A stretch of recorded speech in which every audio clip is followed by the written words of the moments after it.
Pour rien, puisque l'on connaîtra trop tard la décision sur le San Remo. Faut le faire. Le rideau se referme, on a bien achevé les groupes B. On parlera encore longtemps dans les chaumières de ces petits cubes diaboliques qui écumèrent le championnat du monde des rallyes durant 5 années.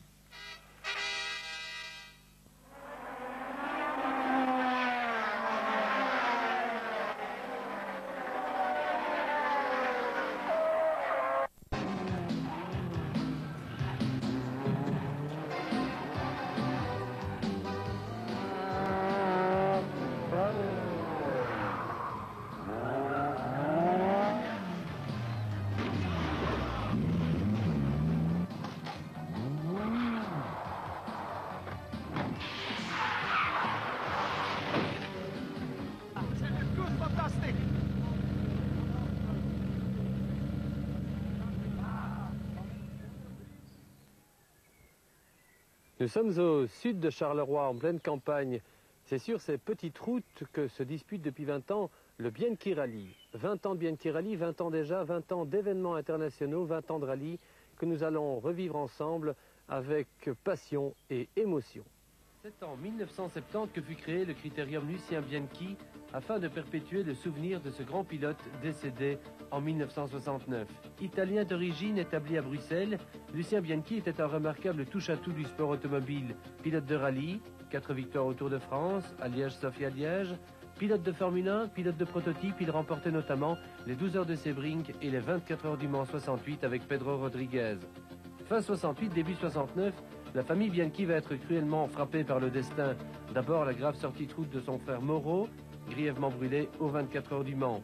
Ensuite, dans le terrible marathon Londres-Sydney, Paris-Dakar des temps héroïques, le stupide accident qui prive Lucien Bianchi de la victoire à 50 km à peine de l'arrivée. Salement blessé au visage et à la jambe, l'homme n'est pas abattu pour autant. Les choses sont ce qu'elles sont et il n'y a rien à faire, on ne peut pas y changer. Mais vous ne baissez pas les bras, comme Non, non, non, non, pas question de baisser les bras. Je pense bien être présent aux 24 heures de Daytona de toute manière. Et enfin, troisième coup fatal, les essais préliminaires des 24 heures du Mans 1969. Aux essais d'avril, Lucien se retrouve au Mans sur une Alfa Romeo 33 3 litres. Aux essais du samedi, certains ennuis inquiétaient les mécaniciens. Malgré tout, dimanche matin, Lucien restait très confiant. Ça commence à tourner. Bien sûr, il y a encore pas mal de travail à faire parce que la voiture elle a tout et pour tout 3 semaines de vie. Mais pour les premiers tours, ça commence à aller pas mal. Les ennuis de Sebring sont résolus. C'est des ennuis de radiateur. On a encore les mêmes radiateurs ici parce qu'il fait froid et parce que la voiture vient de rentrer. Il n'y a pas eu le temps de rien faire, mais ce sont des ennuis mineurs parce que je suis persuadé que quand ils auront changé les radiateurs, il n'y aura plus de problème. Après, il n'y aura plus de problème, disait Lucien. Hélas, quelques minutes plus tard, pour une cause inexplicable, l'Alfa Romeo sortait de la route dans la ligne droite des Hunaudières. Nous perdions un ami, un grand pilote, sur le circuit même où il avait remporté 6 mois plus tôt une de ses plus grandes victoires.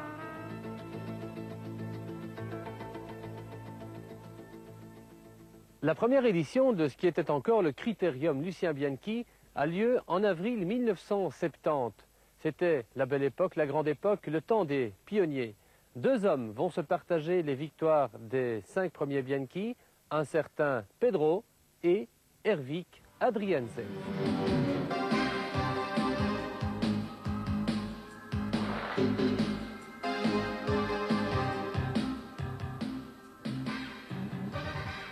Le premier vainqueur du Bianchi, c'est Herwig Adriaansen, épaulé par Damers. En ce temps-là, les parcours étaient secrets, on se débrouillait avec des cartes routières, on était tour à tour pilote ou plutôt conducteur et mécanicien. Les épreuves se disputaient sur route ouverte, essentiellement de nuit. Adriaansen gagne les Bianchi 70, 72 et 73 grâce à un pilotage rapide bien sûr, mais surtout particulièrement appliqué au même endroit. Comparaison de style entre un concurrent que nous ne citerons pas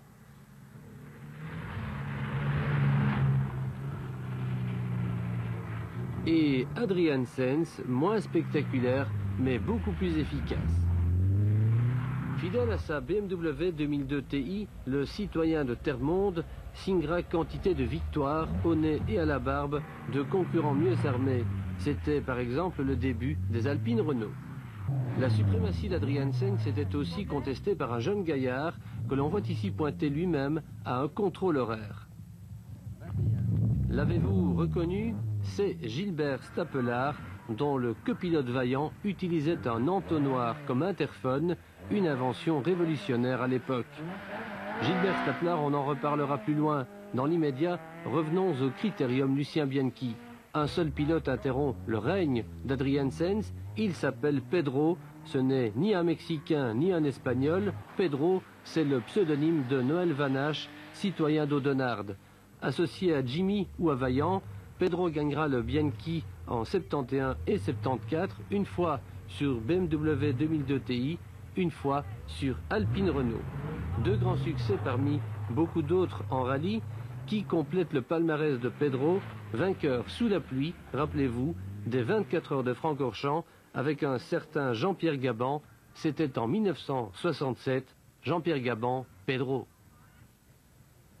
Gilbert Stapelaar, dont nous venons de parler, est en 1975 déjà un rallyman de niveau international. Stapelaar aborde le rallye en professionnel. De 75 à 78, il marque l'histoire du Bianchi. Le Bianchi compte désormais pour le championnat d'Europe.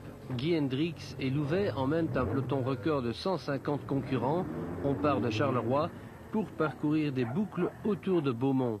Le terrain est très gras, notamment dans la région de Chimay, et l'on enregistre plusieurs sorties de route sans gravité, notamment celle-ci.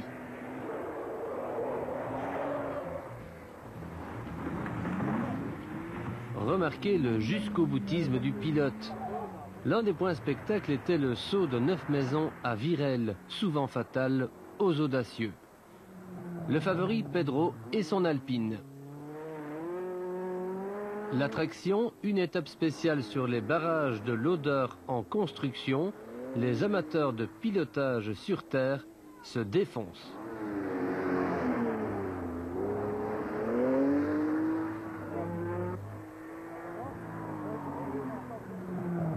Pedro Jimmy termine 4e, derrière Didi sur Fiat Abarth.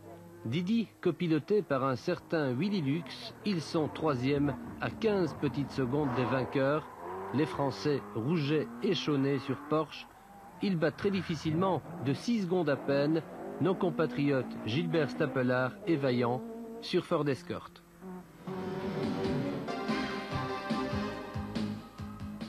En 76, le grand favori, ici à Beaumont, est évidemment Gilbert Stapelaar. Guy Colsoul saute bien. Pour le plus grand plaisir des spectateurs, Jean-Louis Dumont veut faire mieux. Fameuse chaleur pour le caméraman Guy Maton qui s'est retiré juste à temps. Gilbert Stapelaar et Vaillant gagnent leur premier Bianchi Rally.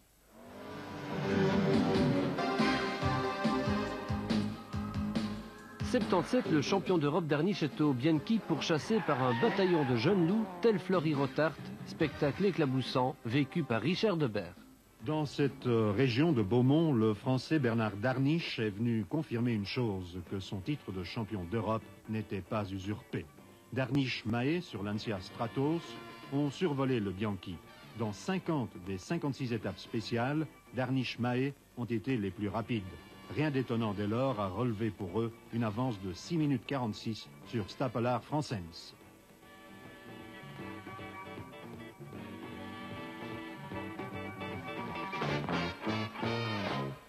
Gilbert Stapelaar et Franssens sur Ford Escort ont longuement livré un duel de choix avec Didi Lux sur Fiat Abarth 131 pour l'attribution de la 2e place. Après l'abandon de Rotart, pouce cassé, et celui de Didi, ennui de transmission, Stapelaar Franssens ne pouvait plus être inquiété pour la place d'honneur derrière l'intouchable Darniche. En action, les 3e du général, les Français Cueil et Berton sur Alpina 110. Didi et Lux sur leur Fiat Abarth 131 méritent certes la citation pour leur opiniâtreté, pour leur fougue spectaculaire battue en brèche par une défaillance mécanique.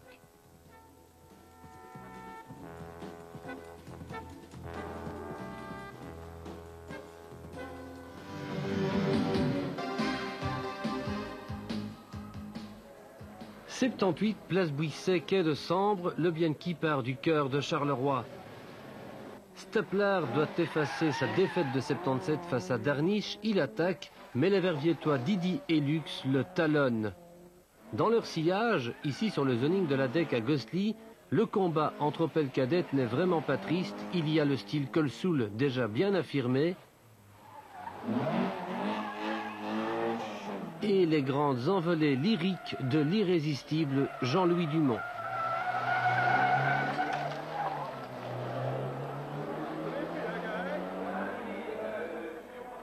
Didi et Lux, malgré leur forcing généreux, ne pourront pas empêcher la deuxième victoire au Bianchi de Monsieur Gilbert Stapler.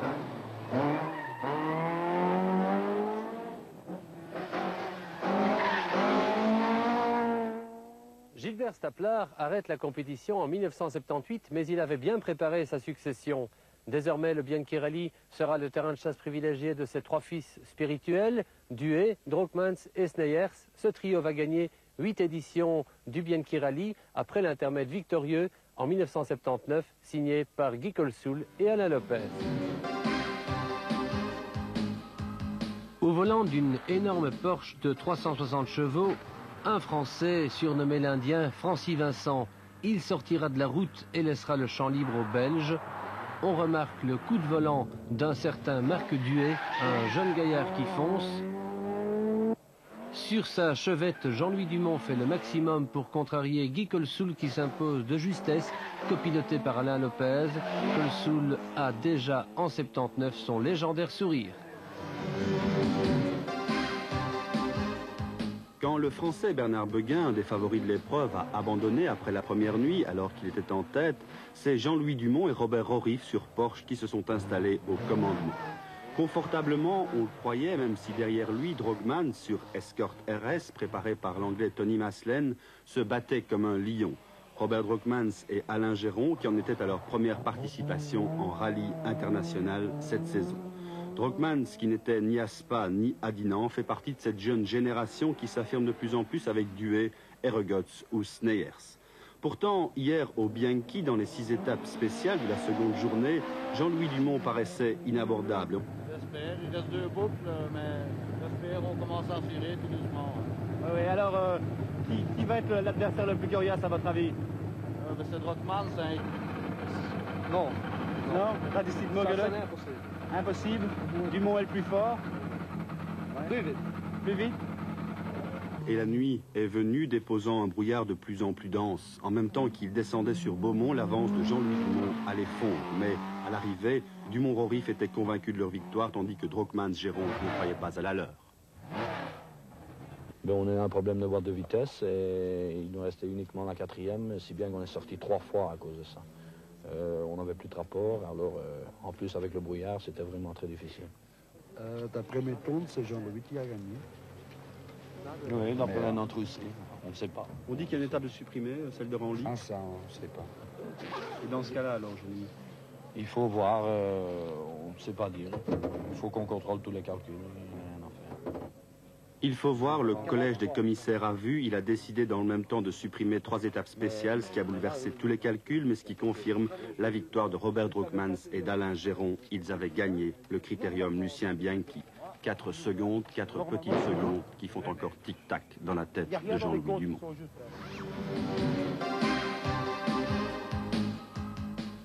Deswal, Delbar et Brett Hendricks contraints à l'abandon, le classement retiendra à la 6e place l'équipage Oreille de l'Opel Kadett numéro 27, lauréat également en groupe 1.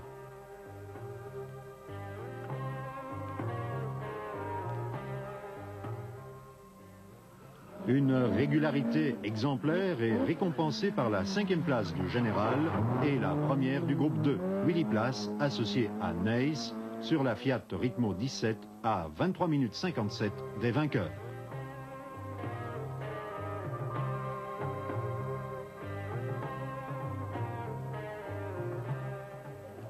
Des ennuis d'échappement, mais en définitive à 18 minutes 23, une 4e place de choix tout en douceur pour Dumont et Boremans sur R5 Turbo.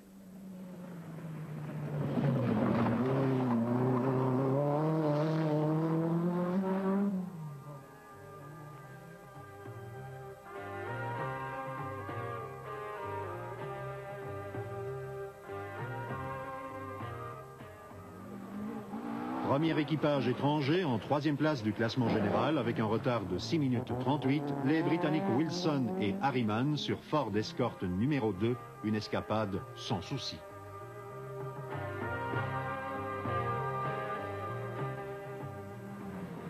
Mais en vedette, 2 équipages belges, les seconds classés, talentueuses et indissociables, Colsoul et Lopez sur Opel Ascona. Le retard final, 4 minutes 16, mais surtout des points précieux au classement national.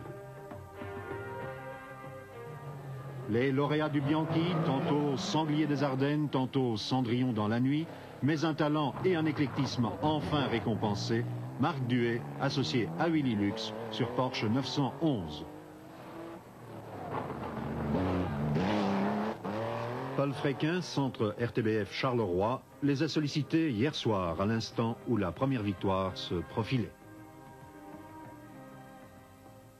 Vous savez, avec 3 minutes d'avance, une crevaison, ça suffit et on perd le rallye. On va assurer maintenant, mais c'est pas pour ça qu'on va ralentir et on va quand même essayer de perdre 10 secondes par spécial, mais pas 1 minute. Pas perdre trop, car bon, un pneu a changé, on pourra alors tout perdre. C'est ça, oui. Vous pensez à tous ces impondérables? On commence à être assez nerveux intérieurement et ce serait pas mal de gagner pour la première fois. C'est-à-dire qu'il écoute très bien ce que je lui dis et je suis certain qu'il forme une très bonne équipe et que tout baigne dans lui. Absolument aucun problème? Absolument rien. Nous prenons beaucoup de sécurité aux endroits qui sont les pièges et où ça doit aller vite, ça va vite, ça, il n'y a pas de problème. Ils ont donc franchi les feux de la rampe, le Rallye Bianchi 81, millésime de très grande valeur, Willy Lux dans l'expectative de Laurier depuis 2 ans, Marc Duet, virtuose de la monoplace comme du rallye, où un premier succès européen fait office de rampe de lancement.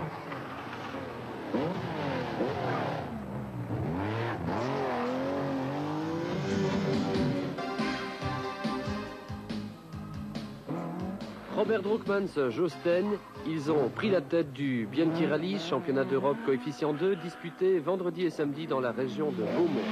Drookmans, Josten sont en principe partis vers la victoire. Nous sommes à mi-parcours, il reste 400 km de course. Mais ils effectuent une réparation mécanique en dehors des zones prévues à cet effet et sont mis hors course. Dommage pour le spectacle, mais la loi est la loi. Guy Colsoul, Alain Lopez, champion de Belgique et leader du championnat actuel, en embuscade depuis le début de l'épreuve. Ils abandonnent pour casse de moteur aux 2/3 du rallye. Pendant ce temps, Patrick Sneyers et Georges Josten, privés d'adversaires dans leur groupe 2 suite à la sortie de route de Willy Place, heureusement sans mal, se contentent d'assurer une 5e position au classement général. 5e juste derrière Jean-Louis Dumont, retardé par d'innombrables problèmes mécaniques avant de remonter à l'arraché de la 19e à la 4e place finale. 8e et vainqueur du groupe A, Alain et Sylvie Oreille devancent à l'arrivée Guy Hendrix, le carolorégien, et José Larep, 9e au général et virtuellement champion de Belgique du groupe A. Voici les péripéties essentielles du Bianchi Rallye dans la course aux accessites. Pour les places d'honneur, la lutte se limite après la mise en course de Robert Drookmans à 3 pilotes, Keby, Everett, Duet. Terry Keby, Arthur perdent un quart d'heure suite à des problèmes d'allumage et de crevaison. Ils terminent 3e. Simon Everett, Cole Bounders, depuis le début ils sont aux avant-postes. Simon Everett maîtrise parfaitement sa monture. Il prend un minimum de risque, c'est efficace et rapide. Simon Everett tient la tête jusqu'au sprint final. Effectivement, le rallye a duré une 20aine d'heures et ce n'est qu'à 3 heures de l'arrivée que Marc Duet et Willy Lux prendront le commandement.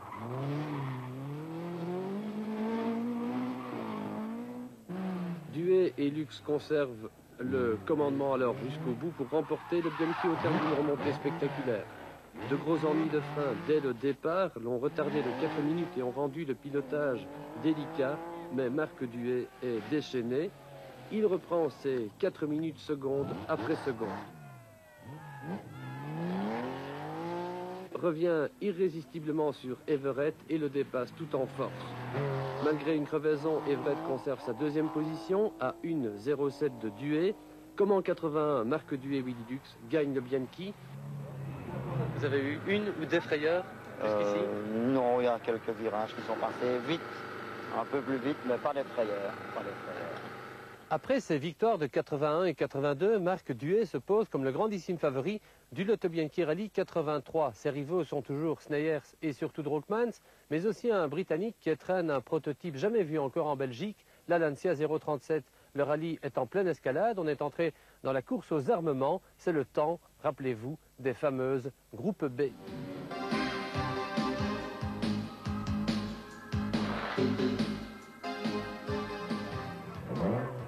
Disputé sur un parcours extrêmement rapide, le Bianchi Rally 83 affichait en principe 3 super favoris attendus par les dizaines de milliers de spectateurs massés sur les routes de la Botte du Hainaut dans le triangle Charleroi-Beaumont-Philippeville. Le Britannique Simon Everett sur Lancia Rally 037. Le champion de Belgique Marc Duhay sur Audi Quattro, vainqueur ici en 81 et 82. Patrick Sneyers, le leader du championnat belge actuel, sur Porsche Carrera. Ce combat des ténors a effectivement eu lieu dès les premières étapes spéciales chronométrées. Ici, à Biemme-sous-Thouin, sur la place de Ragny, Marc Duhay signe le meilleur temps. Devant Patrick Sneyers, très incisif pourtant, et Simon Everett, plutôt prudent, qui assimile petit à petit le comportement de son prototype. Ce scénario Duhay, Sneyers, Everett se répétera régulièrement jusqu'à l'abandon précoce de Simon Everett, sorti de la route à Civry. Everett hors course, le Bianchi se résumait en un duel entre Marc Duhay et Patrick Sneyers. Mais ils allaient disparaître tous les deux, Duhay sur bris de boîte de vitesse à Froidchapelle, Sneyers victime d'une touchette à Civry et de problèmes électriques. Du coup, 2 concurrents inattendus se disputaient la victoire, le Limbourgeois Robert Drookmans sur Ford Escort et le Hesbignon Guy Colsoul sur Opel Ascona 400. Nanti d'une avance de 2 minutes en abordant le final, Robert Drookmans était normalement à l'aise, mais Guy Colsoul derrière lui attaquait au maximum et se rapprochait très très fort. Cependant, Drookmans conservait 45 secondes d'avance sur Colsoul pour l'emporter de toute justesse au terme de 2 jours de course. Marqué aussi par la présence du Suédois Walfridsson R5 Turbo très spectaculaire avant son abandon et par Tom Walkinshaw qui écrasa sa surpuissante Rover Vitesse contre un arbre à Civry.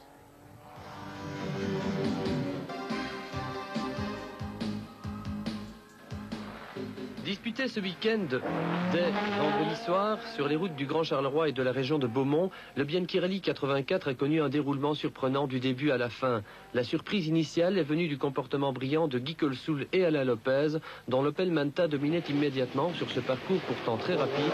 Les 2 Porsche en principe plus véloces des favoris, Patrick Sneyers et Robert Drookmans. Colsoul-Lopez, leader avec quelques petites secondes d'avance sur Sneyers et Drookmans, ce scénario allait se répéter tout au long de la première partie du Bianchi. La R5 Turbo du Suédois Walfridsson avait bien du mal à suivre ce rythme infernal, talonné par le Warémien Jean-Louis Dumont. Guy Colsoul à l'attaque, pourchassé par Patrick Sneyers. Cela fait énormément de poussière, mais donne un spectacle de choix aux dizaines de milliers de passionnés. Ici, sur le fameux trèfle des Hamed à Froidchapelle, l'occasion d'un parfait 360 degrés. L'aéroport de Charleroi-Gosselies, hier, samedi à 13h. Deuxième surprise du Bianchi Rally 84, Guy Colsoul et Alain Lopez devancent Sneyers et Drookmans de 14 secondes. Ils foncent sur la spéciale exhibition, 4 tours complets sont prévus, les leaders se trompent, ils en bouclent 5 et se retrouvent pénalisés à 3 minutes des nouveaux leaders, Patrick Sneyers et Danny Colbunders, qui se sont pourtant égarés la nuit en rentrant au parc fermé de regroupement à Charleroi. La troisième surprise surviendra en fin de rallye et il faut la noter au pluriel. Coup sur coup, les abandons se succèdent. Exit Guy Colsoul et Alain Lopez, 4e du classement général, le moteur de la Manta est cassé. Le Suédois Wolfriksson, à ce moment 3e, s'immobilise, problème de frein et boîte de vitesse cassée. Le sort s'abat aussi sur le 2e du général. Patrick Sneyers sort de la route astrée, parvient à repartir au ralenti mais s'arrête définitivement. Il était en pleine attaque à 6 secondes du futur vainqueur, Robert Drookmans. Drookmans Josten, un équipage limbourgeois qui signe son 2e succès international de la saison et sa 3e victoire au Bianchi Rally après celle de 83 et de 80. Derrière Drookmans à 15 minutes, mais à la 2e position finale, un excellent Jean-Louis Dumont qui prouve la fiabilité de la monture préparée par ses soins. 8e, le carolorégien Guy Hendrix, son numéro 13 lui a porté bonheur car 211 équipages inscrits et seulement 72 à l'arrivée. Dans la toute première étape spéciale, vendredi soir à Charleroi, le moteur de la Porsche de Thierry Reginster, Georges Billard fume. C'est malheureusement pour eux déjà l'abandon.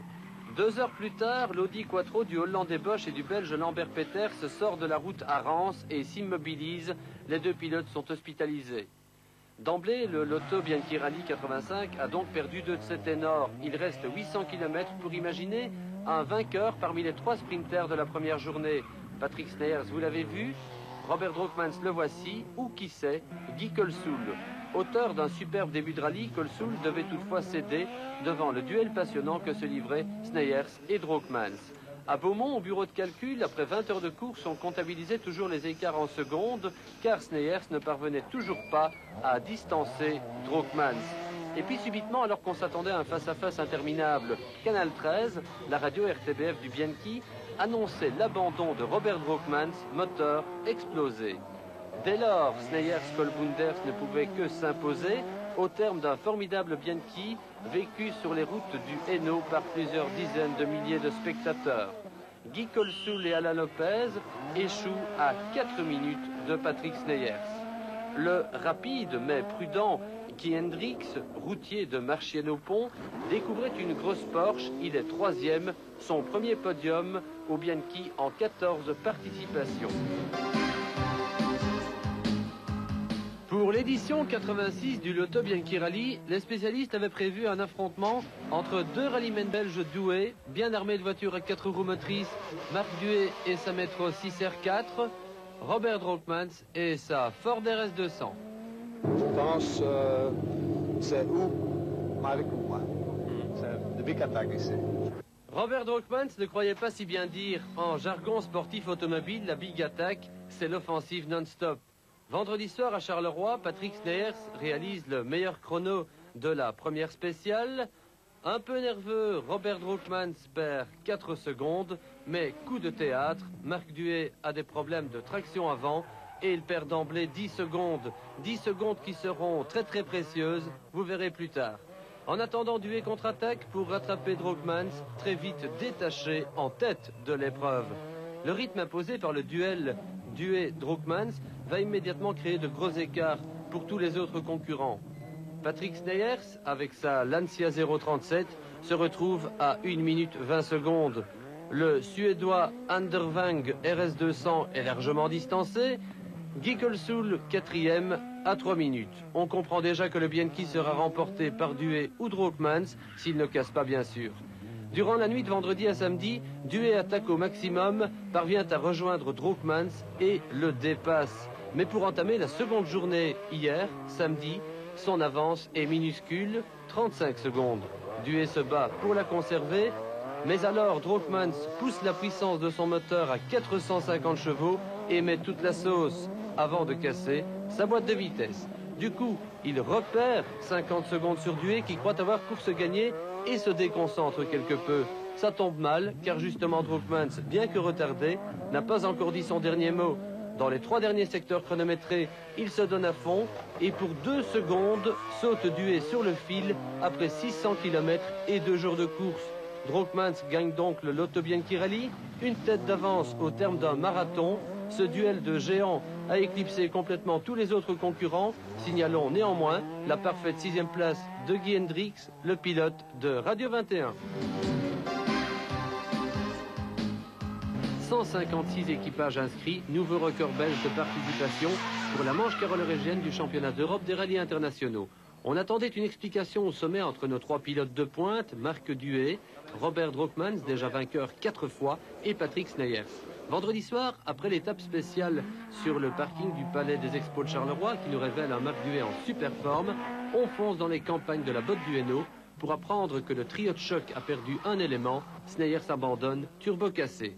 Le Bianchi a perdu un de ses gros bras, mais pas son spectacle légendaire. Ici, le prince arabe Mohamed bin Sulayem. Il repartira, rassurez-vous, dans le sillage de Guy Hendrix aux couleurs de la RTBF Charleroi. Marc Duhet est à l'attaque partout. Son M3 est handicapé en puissance par rapport à la Cosworth de Drockmans. Mais grâce à sa générosité, il limite les dégâts. Après 20 spéciales chronométrées, on fait les comptes. À 4 h du matin samedi, Drockmans n'a que 15 secondes d'avance sur Duhet, mais Drockmans avoue se réserver pour plus tard. Nous roulons doucement et demain dans le soleil. Dans le soleil, big attack. De fait, la journée de samedi débute par un festival Drockmans. Le Limbourgeois collectionne les meilleurs chronos partiels face à Duhet, mais ne parvient pourtant pas à créer un écart très important, car le Liégeois limite parfaitement les dégâts en donnant le maximum. Le retard du Duhet était de 15 secondes la veille, il est à présent monté à 37 secondes. Ça peut paraître beaucoup, mais Drockmans n'est pas à l'abri d'un pépin, d'une crevaison par exemple. Alors il continue d'attaquer, et le tête-à-tête de ces deux super pilotes belges ira jusqu'au terme du rallye, l'un et l'autre donnant le meilleur d'eux-mêmes pour le plus grand plaisir d'une foule de passionnés, ici Duhet. Derrière eux, les écarts paraissent impressionnants. Pascal Gabon, Mazda 4x4 est 9e à 12 minutes, mais il gagne le groupe N des voitures de série. Le prince arabe bin Sulayem avec une Cosworth comme Drockmans est à 7,45, soufflant de justesse à la 4e place à ce rapide Limbourgeois qu'est Vital Budo R11 Turbo. Exploit pour un équipage amateur, le Hutois José Larep et le Luxembourgeois Joseph Lambert sont 3e, une véritable performance. Mais qui a gagné? Eh bien, on ne l'a appris qu'au terme du tout dernier tronçon chronométré. Combien de secondes tu attends? Ça va? Ça va. C'est bon? Ouais. C'est la 5e victoire? À 1 h du matin, dimanche, Drockmans a donc dû se battre jusqu'au bout et Duhet le félicite sur la ligne d'arrivée. Quelle est votre plus belle victoire, Robert, parmi les 5 ici, la plus belle? L'année passée, avec 2 secondes, c'est fantastique. En 1987, et grâce à ces 5 victoires, Robert Drockmans est bel et bien devenu Monsieur Bianchi Rally. 1988 est l'année d'un nouveau départ pour l'épreuve carolégienne. Elle a perdu son label international, mais elle reste européenne. Jean-Louis Esselen, qui a consacré 15 ans de travail au Bianchi, cède sa place de directeur de course et son rôle de cheville ouvrière à Gérard Close. Des remous au sein du club organisateur font du Lotto Bianchi Rally 88 un véritable défi. Ainsi donc, le Bianchi était à la fois européen et national, avec 2 pelotons et 2 classements séparés. Au total, 140 engagés, c'est énorme.